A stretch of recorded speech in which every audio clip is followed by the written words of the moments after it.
দুটো পদ থাকবে, যেমন a plus B whole square, বা আরেকটা যদি বড় করি X plus Y whole cube. এগুলা কিন্তু আমরা মোটামুটি জানি। এখন যদি পাওয়ারটাকে যদি আরো বাড়াই দিই, এ প্লাস বি, এখানে পাওয়ার দিয়ে দিলাম মনে করো 4। এই সূত্রটা কিভাবে আসবে আমরা সেটা দেখাবো। অথবা যদি বলি এ প্লাস বি, এর পাওয়ার ধরো মনে করো 10। এই সূত্রটা কিভাবে আসবে বা কিভাবে তৈরি করব আমরা সেটা দেখাবো। আমরা সাধারণত A plus B whole square, A square plus two AB plus B square খুব সহজে বের করতে পারি, বা A plus B whole cube এটা খুব সহজে বের করতে পারি। যখন পাওয়ারটা বেড়ে যায় তখন কিন্তু আমরা সেই সূত্রগুলো জানি না, কিন্তু আমাদের এই অধ্যায়ে এই দুইটা পদে যত পাওয়ারই থাকুক না কেন, আমরা এই অধ্যায়ে কিভাবে সূত্রগুলো প্রয়োগ করব, কিভাবে তৈরি করা যায়, আমরা মূলত সেটা নিয়ে আলোচনা করবো। আশা করি বুঝতে পারছো দ্বিপদ মানে কি। দুইটা পদের সমন্বয়ে গঠিত বীজগণিত রাশিকে আমরা দ্বিপদী রাশি বলে থাকি।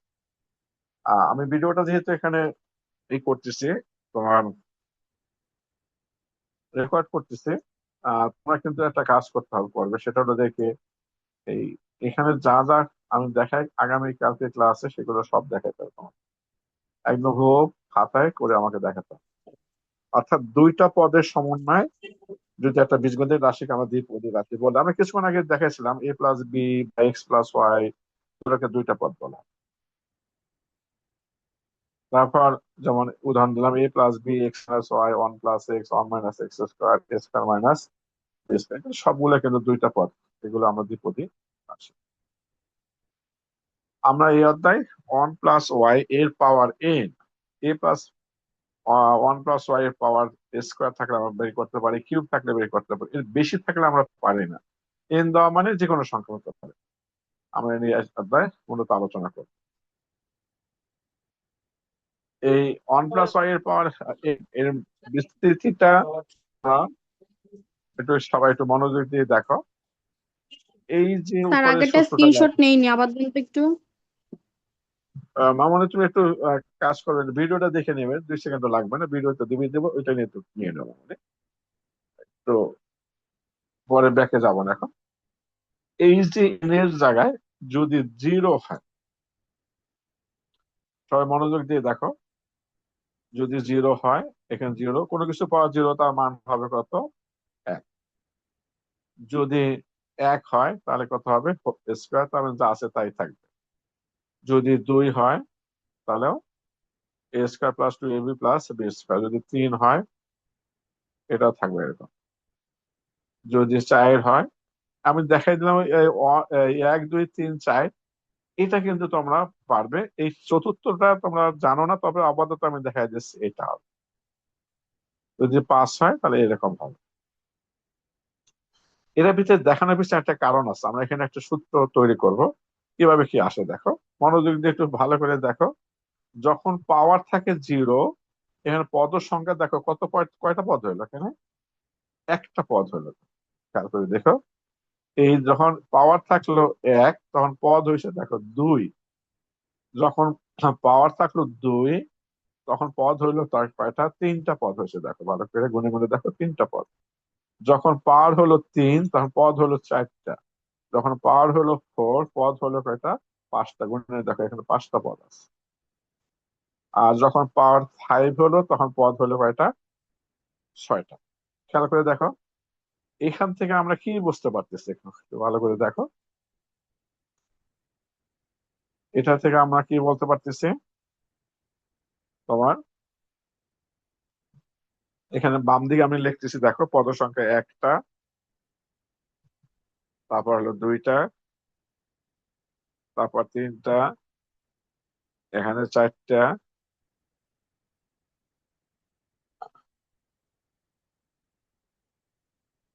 আর বাকি পরেরটা হচ্ছে 5টা, পরেরটা হলো 6টা। এখান থেকে তোমরা একটা সিদ্ধান্ত নিতে পারবে, একটু একটু মনোযোগ দিয়ে দেখো। আমি যেটা বক্স করছি এটা হলো পাওয়ার, আর ডান দিকে যে পদ সংখ্যা বলছে সেই পদ সংখ্যা দিকে যদি একটা নজর দিয়ে দেখো, একটা সিকোয়েন্স আছে। দেখো সিকোয়েন্স, জিরো থাকলে 1 হয়, 1 থাকলে কত হয়? 2 হয়, 2 থাকলে কত আসে? 3, 3 থাকলে হয় কত? 4। আর এখানে 4 থাকলে হয় 5। এখান থেকে আমরা কি সিদ্ধান্ত গ্রহণ করতে পারি দেখো, তোমরা নিজে একটু চিন্তা করে দেখো, আমিও বলতেছি। তাহলে দেখো একটা, তাহলে আগেটা থেকে আমরা যে সিদ্ধান্তটা দেখতেছিলাম, আমি একটু ব্যাকে যাচ্ছি, আবার দেখো এখান থেকে একটা সিদ্ধান্ত হতে পারে। এই সিদ্ধান্তটা তোমার একটু চিন্তা করে দেখো, পাওয়ার যত থাকবে পদ সংখ্যা তার সাথে কত বেশি হবে, এটা খেয়াল করে বলো সবাই। পাওয়ার যদি যা থাকবে পদ সংখ্যা তার সাথে কত বেশি? এক বেশি। যত এক বেশি, যত পাওয়ার থাকবে তার সাথে পদ সংখ্যা একটা বেশি। যদি এ প্লাস বি এর এর পাওয়ার যদি থাকে 10, তাহলে পদ সংখ্যা হবে কত? 10 যোগ 1, মানে 11টা পদ সংখ্যা। পাওয়ার যত থাকবে দুইটা পদে পদ সংখ্যা হবে তার সাথে একটা বেশি। এখন দেখো যে ওই পৃষ্ঠায় যে জিনিসগুলো লিখলাম আমি পাওয়ার আকারে লিখলাম, এইখানে একটু মনোযোগ দিয়ে দেখো। এই কোণা বরাবর, এই যে আমি একটা দাগ দিলাম, এই কোণা বরাবর কত আছে দেখো তো? 1 আছে, দেখো কোণা বরাবর সব 1 আছে। আর এই ডান দিকে কোণা বরাবর এই ওয়াই যদি বাদ দাও, যদি সহগ ধরো, ওয়াই বাদ দিয়ে যদি সহগ ধরো, দেখো এখানে সব জায়গায় কিন্তু 1 আছে, 1 আছে, সব জায়গায় কিন্তু 1 আছে। তাহলে আমরা এভাবে লিখতে পারি, দেখো প্রথমে এই যে একটা আছে, এই একটা লিখলাম, পরে যে দুইটা 1 আছে সেই একটা লিখলাম। এই যে কোণা বরাবর দেখো, আমি একটু বোঝানোর জন্য এটাকে একটা সূত্র, এটা একটা সিকোয়েন্স আছে, এটা কিন্তু মুখস্থ করা কিছু না। এই যে দেখো কোণা বরাবর কিন্তু 1, আরো যদি আমি বাড়াই তার কোণা বরাবর কিন্তু 1 আসবে। এখন দেখো এই কোণা বরাবর 1 আসছে, এই কিন্তু আবার দেখো এই যে 2 আছে, এই দুইটা কিন্তু এখানে, এই যে 3 আছে এই তিনটা কিন্তু এখানে, এই তিনটা কিন্তু এখানে, এই সাইড আছে সাইডটা কিন্তু এখানে, তারপর এখানে 6 আছে 6টা কিন্তু এখানে, এই সাইডটা কিন্তু এখানে, এই এখানে, এরকম দেখো ওইগুলো এখানে আমি নিয়ে আসছি। এখন দেখো মজার ব্যাপারটা হলো কি, এখানে এইগুলো তো মুখস্থ করা দরকার নেই, দেখো একটু মনোযোগ দিয়ে দেখো।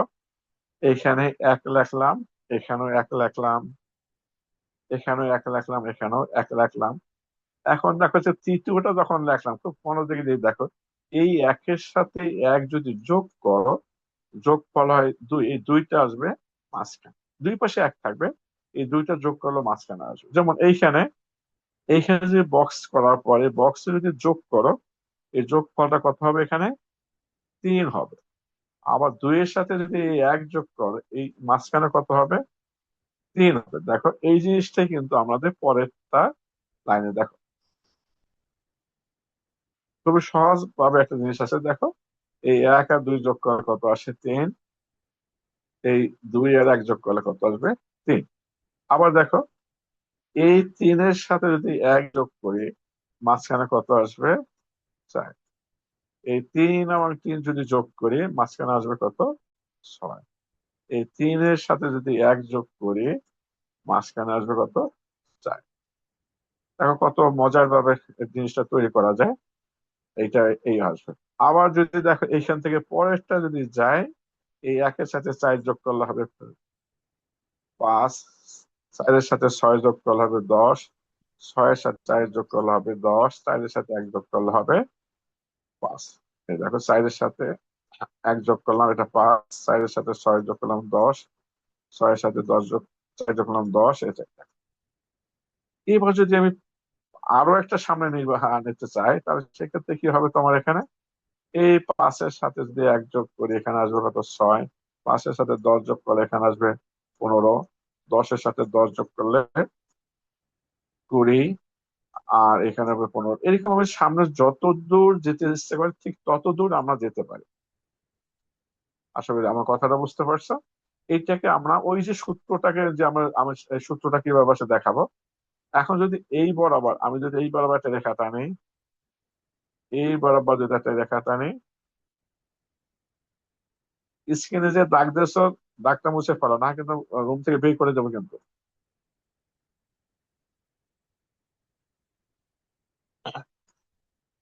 স্ক্রিনে যে দাগ দিয়েছো দাগটা মুছে ফেলো। এখন দেখো এই বরাবর যদি আমি টান দিই আর এই বরাবর যদি টান দিই, তাহলে একটা দেখো ত্রিভুজ আকৃতি ধারণ করে। কি আকৃতি ধারণ করে? একটা ত্রিভুজ আকৃতি ধারণ করা করে। এই জন্য এইটাকে একটা নাম দেওয়া আছে। এটাকে বলা হয় কি, এই ত্রিভুজে প্যাসকালের ত্রিভুজ সূত্র। এটা যেহেতু একটা ত্রিভুজ আকারের, এই সূত্রটাকে প্যাসকালের ত্রিভুজ সূত্র বলা হয়, কারণ ত্রিভুজ আকারে ধারণ করে বিধায় এটাকে প্যাসকাল নামে একজন ভদ্র গণিতবিদ আছে, সে এটা আবিষ্কার করতে বিধায় আমরা এটাকে বলে কি প্যাসকালের ত্রিভুজ সূত্র। আশা করি সবাই বুঝতে পারছো। এটাকে নোট করে নিয়ে আসবে, প্রয়োজনে একটা স্ক্রিনশট নিয়ে নিতে পারো। অর্থাৎ এটা আমরা কালকে দেখাতে হবে? 10.1, হ্যাঁ কালকে দেখাতে হবে। প্যাসকালের ত্রিভুজ সূত্রটা কিভাবে আসলো আমি সেটা দেখালাম। আর এই প্যাসকালের ত্রিভুজ সূত্রটা প্রয়োগ করে আমরা কিছু অঙ্ক করবো। দেখো, এই প্যাসকালের 10.1 এটা 10.1 একের এক এবং দুইটা অঙ্ক আছে এখানে। এই এই পাওয়ার দেওয়া আছে 5, এখানে প্রথমটা পাওয়ার দেওয়া আছে 5, পরেরটারও পাওয়ার দেওয়া আছে 5। খেয়াল করে দেখো তাহলে পদ সংখ্যা হবে কত? যেহেতু পাওয়ার 5 আছে, পদ সংখ্যা একটা বাড়বে, 5+1 সমান কত হইলো? 6। অর্থাৎ আমার প্যাসকালের যে সূত্রটা আমি দেখাইলাম, এই সূত্রটাকে আমরা 6টা জিনিস পর্যন্ত বিস্তৃত করবে। দেখো 6টা, দেখো গুণে দেখো, এই 6টা, এই 6টা দেখো, 1 2 3 4 5 6। পাওয়ার যেহেতু 5 দেওয়া আছে, পদ সংখ্যা একটা বাড়বে দেখে আমি 6টা করছি এখানে। যদি 5-এ পাওয়া যায়, যদি পদ সংখ্যা যদি পাওয়ার থাকতো 8টা, তাহলে আমার এখানে পদ সংখ্যা হবে 9টা। আরো আরো 6টা আছে, তো আরো 3টা তোমাকে বৃদ্ধি করতে হবে, তারপর অঙ্কটা আমাকে করতে হবে। অঙ্ক খুবই সহজ। আর এই যে প্যাসকালের সূত্রটা রাখলাম, এটা আরো সহজ, একটা খেলনার মতন। এটা বোঝানো খুবই সহজ। এখানে এই খেলনার মতো এই এক আর এক যোগ করে বসাইতে হবে। যদি এটা না বুঝতে পারো, আমাকে কালকে ক্লাসে বলবে, আমি কালকে আবার ক্লাসে বুঝাই দেবো। এখন দেখো এখানে তোমার কিভাবে আসলো অঙ্কটা। দেখো এই যে অঙ্কটা উঠাইলাম, এখানে একটা প্লাস দিলাম, সমস্যা নেই, প্লাসও আছে, এই প্লাস দিলাম এখানে।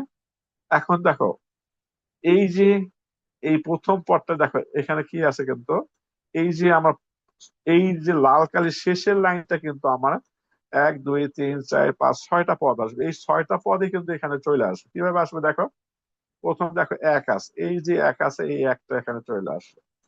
পরে আছে কত? 5, দ্বিতীয় পদের আসবে 5। পরে আসবে কত এখানে?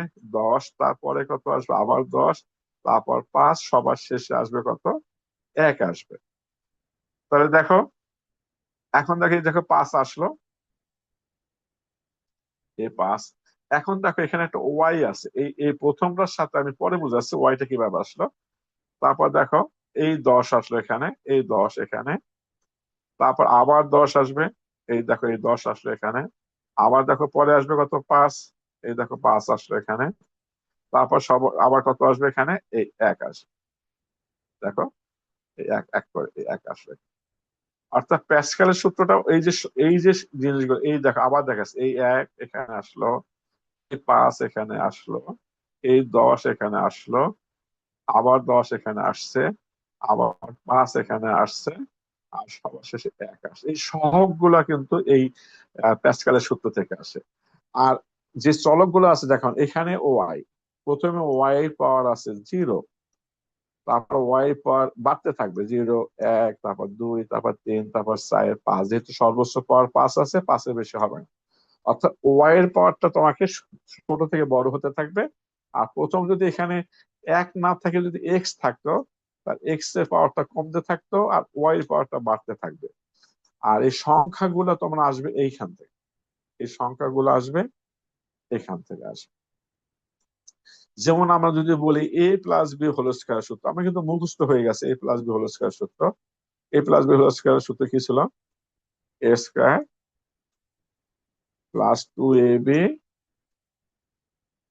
আর প্লাস বি স্কয়ার, এই তো ছিল আমাদের সূত্রটা। দেখো যেহেতু এখানে পাওয়ার হলো 2, এখানে পাওয়ার হলো 3, পদ সংখ্যা হবে 3টা। এই দেখো এই যে আমি বক্স করলাম, এই 1 আসলো এই এর সাথে, আবার 2 আসলো মাঝখানে, 1 আসলো এখানে আসলো।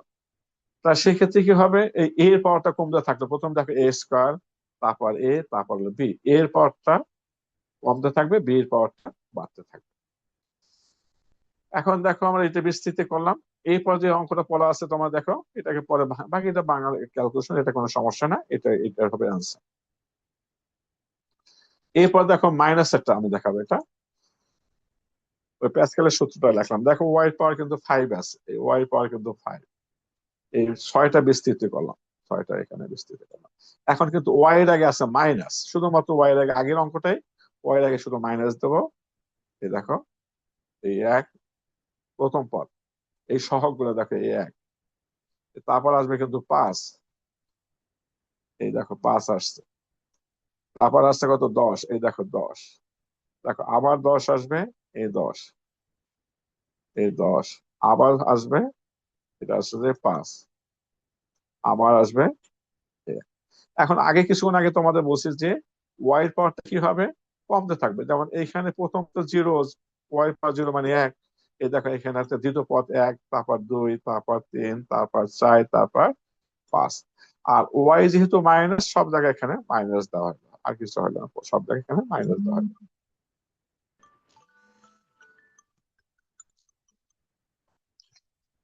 এরপর কি দাঁড়াইলো, এই মাইনাস, বাকিটা হলো গুণ, এটা গুণ সবাই জানো, এটা নিয়ে কারো সমস্যার কথা না। এটা এই মাইনাস আসবে, এই মাইনাসটাকে হোল স্কয়ার করলে প্লাস হয়ে যাবে, কিউব করলে মাইনাস হয়ে, সেটা হলো একটা ক্যালকুলেশন, এটা সবাই পারে। তাহলে এই যে অঙ্কগুলো করতেছি, এটা প্যাসকেলের সূত্রের সাহায্যে আমরা বিস্তৃতি করতেছি। আবার 2 নম্বর অঙ্কটা ছিল একই রকম, এটা নিয়ে আলোচনা করবো না, এটা মোটামুটি উঠাই নিও সবাই। এই